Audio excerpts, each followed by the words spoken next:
Berlatar di kota New York, Amerika Serikat, kisah akan berfokus pada seorang fotografer bernama Leon yang memiliki karir kurang berkembang dalam profesi yang ditekuninya. Namun sang kekasih yang bernama Maya tak pernah lelah memberikan support, entah itu dalam bentuk materi ataupun biologis, sehingga Leon tetap tabah menekuni profesi tersebut.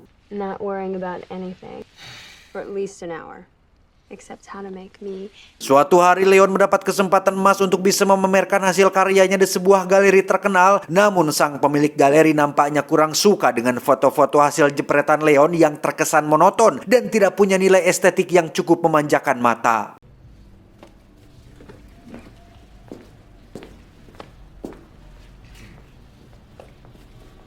Dalam fase bingung itulah Leon memutuskan untuk hunting malam hari dekat stasiun kereta dan mulai memotret orang-orang yang berlalu lalang di sana. Sampai akhirnya ia menemukan objek menarik, yaitu 3 anak muda yang turun ke stasiun kereta bawah tanah yang ternyata ketiga pemuda tersebut adalah tukang todong yang sedang menodong seorang wanita Asia yang sedang apes. Alih-alih lari dan melaporkannya ke security, Leon justru malah menjepret momen tersebut termasuk wajah para pelaku. Bahkan meminta satu pemuda untuk diam di posisinya. Sempat berniat menyerang Leon menggunakan senjata tajam. Ketiga pelaku tersebut tidak bisa berbuat apa-apa setelah Leon menunjukkan kamera CCTV yang mengarah tepat ke mereka semua, sehingga mau tidak mau para tukang todong itu pun pergi tanpa bisa berbuat apa-apa.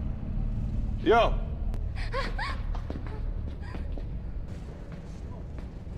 Sebagai rasa terima kasih, gadis Asia itu pun memberikan sedikit cindera mata dalam bentuk liquid, di mana Leon terus mengambil fotonya sampai si gadis pergi menaiki sebuah kereta.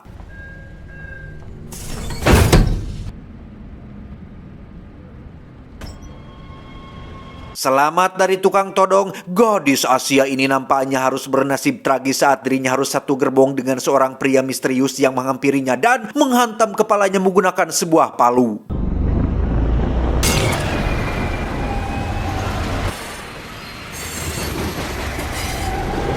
Dan inilah The Midnight Meat Train. Keesokannya ketika sedang sarapan di kafe tempat kerja Maya kekasihnya, Leon tak sengaja melihat sebuah koran berisi kabar orang hilang yang tiada lain adalah si gadis Asia yang ia selamatkan semalam, di mana Leon langsung pergi ke kantor polisi untuk menunjukkan foto-foto hasil jepretannya, barangkali bisa membantu penyelidikan.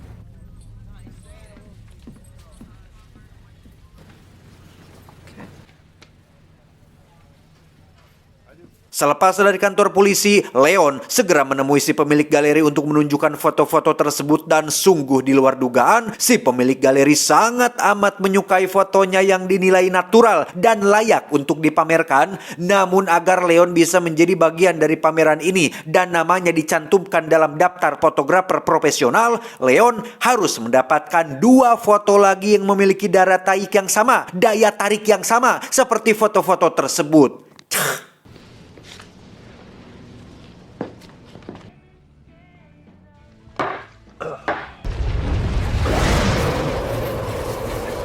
Tak ingin membuang waktu, malamnya Leon langsung pergi ke stasiun untuk hunting objek menarik lain tepat saat muncul seseorang yang ternyata adalah pria misterius yang sudah membunuh si gadis Asia. Di mana saat Leon mencoba mengikutinya, tiba-tiba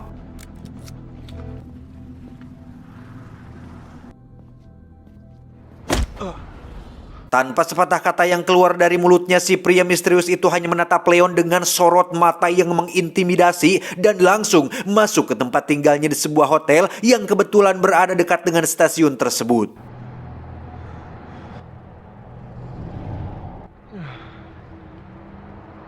Tak ingin menyia-nyiakan kesempatan untuk ikut pameran, Leon yang sebenarnya ragu dan takut pun nekat menguntit pria itu dengan mulai mengikuti semua aktivitasnya yang dengan setelan jas rapi dan tas jinjing seperti orang kantoran. Pria itu ternyata bekerja di sebuah tempat jagal pemotongan hewan. Barulah setelah selesai bekerja, pria itu pun langsung pergi ke stasiun kereta, duduk berjam-jam sampai larut malam menunggu situasi menjadi sepi. Yang tepat saat Leon akan mengikutinya masuk ke dalam kereta, ia pun dicegat oleh petugas keamanan terkait gerak-geriknya yang dianggap mencurigakan.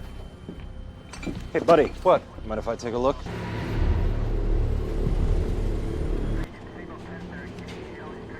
Di dalam kereta sendiri kita akan melihat si pria misterius itu akan beraksi lagi, di mana korbannya kali ini kebetulan adalah seorang marinir yang baru pulang dinas, sehingga si pria misterius itu pun mengalami kesulitan untuk menghabisinya.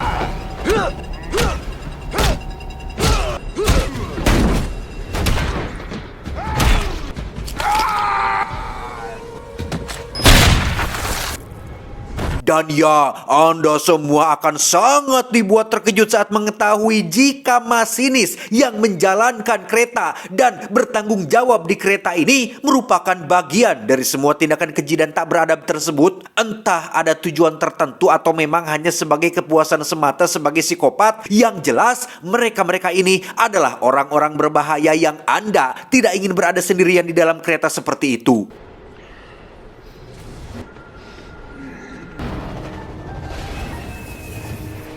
Keesokannya, Leon yang masih penasaran dengan sosok pria misterius itu pun kembali mengikutinya. Bahkan kali ini lebih ekstrim lagi dengan menyamar untuk bisa masuk ke tempat kerjanya. Yang tepat saat Leon sedang paceweh mengambil gambarnya, si pria pun menyadari hal tersebut sehingga membuat Leon terpaksa masuk ke dalam ruang penyimpanan daging dan menggantung di salah satu daging untuk mengelabui pria tersebut.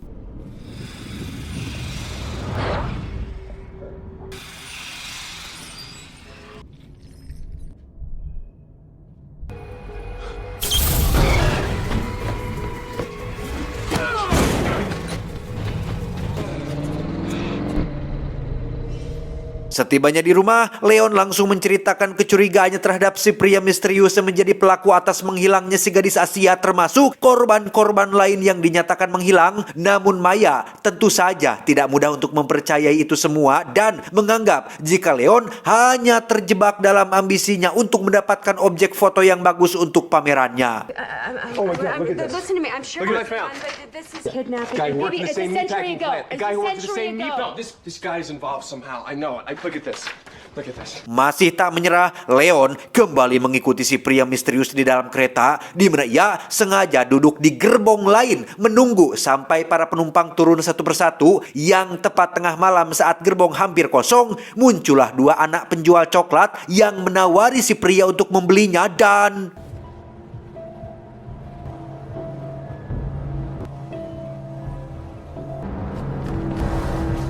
Beberapa saat kemudian, tibalah kereta di stasiun berikutnya dengan dua penumpang yang masuk ke gerbong si pria, di mana Leon yang berada di gerbong lain pun bersembunyi di balik pintu dan menyaksikan dengan mata kepalanya sendiri ketika si pria menghantam kepala dua penumpang tersebut dengan palu, kemudian membersihkan kedua tubuh itu dengan cara mencabut gigi, kuku, rambut, termasuk menggantungnya di langit-langit gerbong.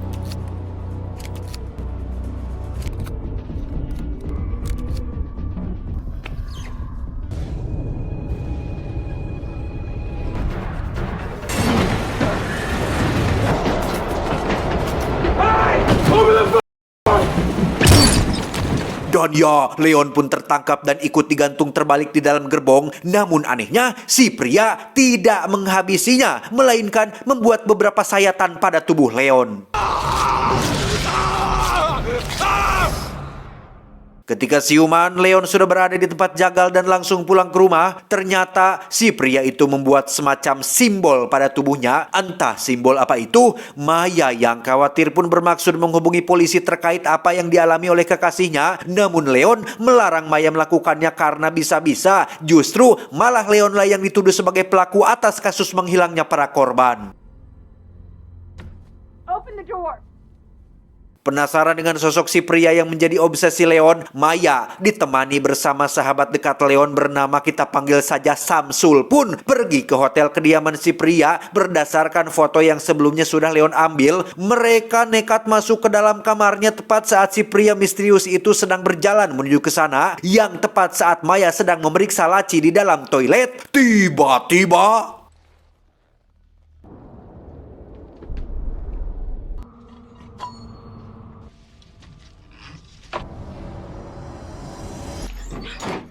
Ya, saat Maya keluar, Samsul sudah menghilang. Maya justru malah menemukan tas milik si pria yang ketika diperiksa terdapat sebuah buku berisi catatan jadwal kereta dari tahun 1911 yang berarti sudah 100 tahun yang lalu. Di mana si pria sendiri terlihat sedang berada di balik dinding bersiap dengan palunya, tapi Maya lebih dulu lari dan kabur meninggalkan hotel tersebut.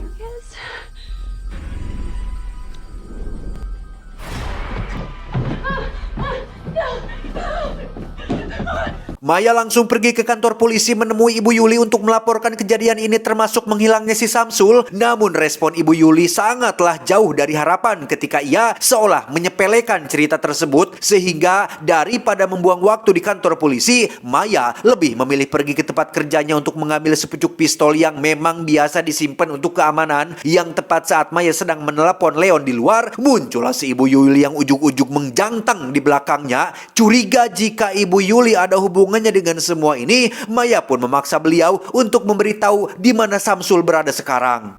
Tell me. He's on the train. First one after 2 o'clock. Sesuai jawaban Ibu Yuli, Maya pun naik ke dalam kereta api yang dimaksud. Sementara di saat yang bersamaan, kita akan melihat Leon sedang menghadiri pameran dengan para tamu yang berasal dari kalangan menengah ke atas, di mana Leon yang memakai sosok si pria misterius sebagai objek foto pun mulai merasakan hal-hal aneh seolah memiliki koneksi alias terhubung dengan sosok yang jahat tersebut.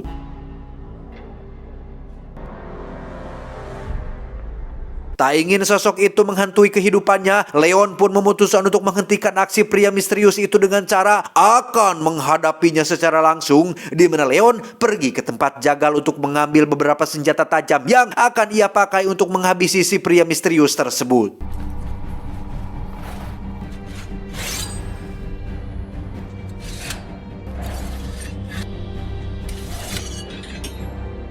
Setibanya di stasiun, alangkah terkejutnya Leon saat melihat Maya ada di dalam kereta yang sedang melaju, di mana Leon langsung berlari mengejar kereta itu dan menggunakan besi pengait untuk bisa naik ke sana.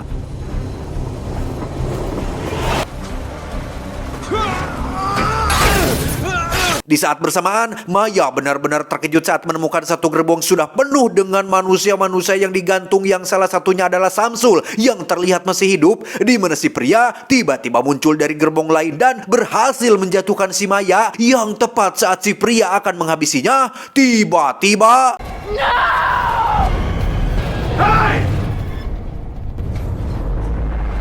Ya, terjadilah pertarungan yang 100% akan menyebabkan dolar kuning, di mana editor IQ 7 pasti akan sangat kesulitan untuk mengatasi masalah tersebut. Namun berkat tekad kuat yang dimiliki oleh Leon, si pria misterius itu pun akhirnya berhasil dikalahkan setelah ditendang jatuh keluar dari kereta.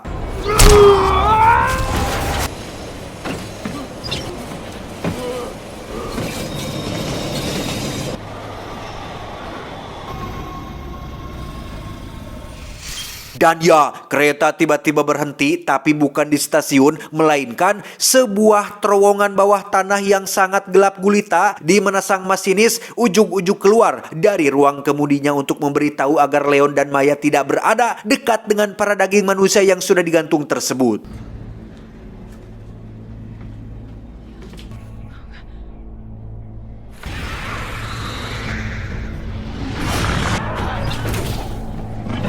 Dan ya, muncullah beberapa makhluk mengerikan dengan gigi tajam yang menyantap semua manusia tersebut termasuk si Samsul. Sedangkan Leon dan Maya sendiri terlihat keluar dari dalam kereta dan baru menyadari jika tempat ini adalah terowongan bekas penggalian yang sudah terbengkalai selama kurang lebih 100 tahun lamanya.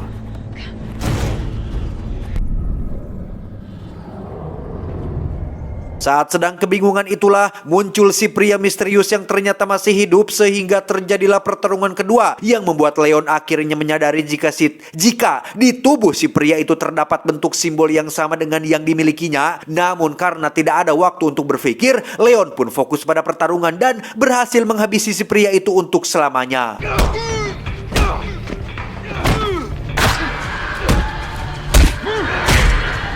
Dikira sudah selesai, muncullah bapak masinis yang menjelaskan tentang makhluk-makhluk tersebut yang rupanya sudah ada sejak sebelum manusia dilahirkan. Katanya, ada yang mengatakan mereka hanya dongeng dan mitos. Ada juga yang percaya jika makhluk-makhluk ini akan keluar saat kiamat sudah dekat. Terlepas dari rumor itu semua, ada sebuah organisasi atau kelompok yang sejak dahulu kala selalu menjaga dan melindungi rahasia tentang makhluk-makhluk ini, termasuk rutin membuat mereka kenyang dengan cara diberikan makanan daging manusia. Yang inti daripada itu semua adalah untuk tetap membuat para makhluk ini betah di dunia bawah, sekaligus mencegah mereka naik dan terjadinya kekacauan yang besar-besaran.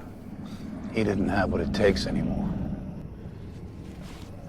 Nah, si pria misterius yang sudah Leon habisi barusan adalah seorang utusan atau orang yang terpilih untuk mengemban tugas yang bisa dibilang susah-susah gampang, yaitu mencari dan harus memilih manusia yang layak dikorbankan, layak dijadikan makanan untuk makhluk-makhluk ini, di mana setiap 50 tahun sekali selalu ada pergantian tugas dan jabatan, yang kebetulan Leon adalah orang terpilih yang layak untuk mengemban tugas tersebut. Entah kualifikasi atau syarat apa untuk bisa menggantikan posisinya, namun yang jelas Leon sudah dipilih langsung oleh si pria misterius untuk menggantikan posisinya, yang tanda-tanda tersebut atau clue-nya memang sudah tertera jelas pada simbol yang terdapat pada dadanya saat ini.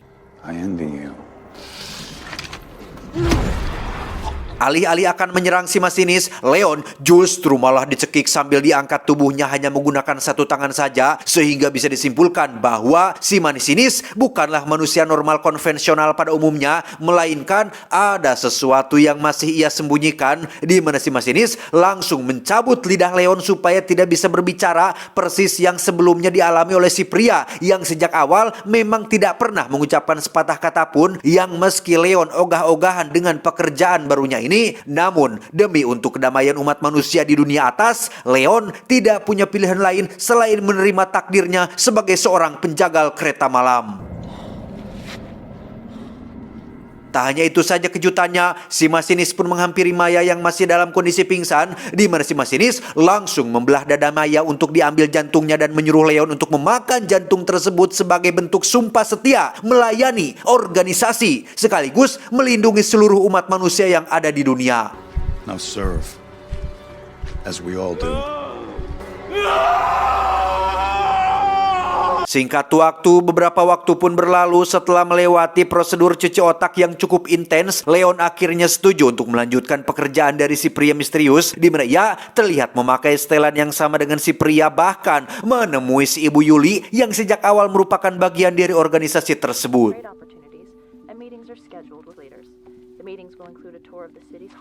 Setelah diberikan buku catatan yang berisi tanggal dan jadwal makan para makhluk, Leon pun langsung menaiki kereta malam dan memulai profesi barunya sebagai penjagal kereta malam.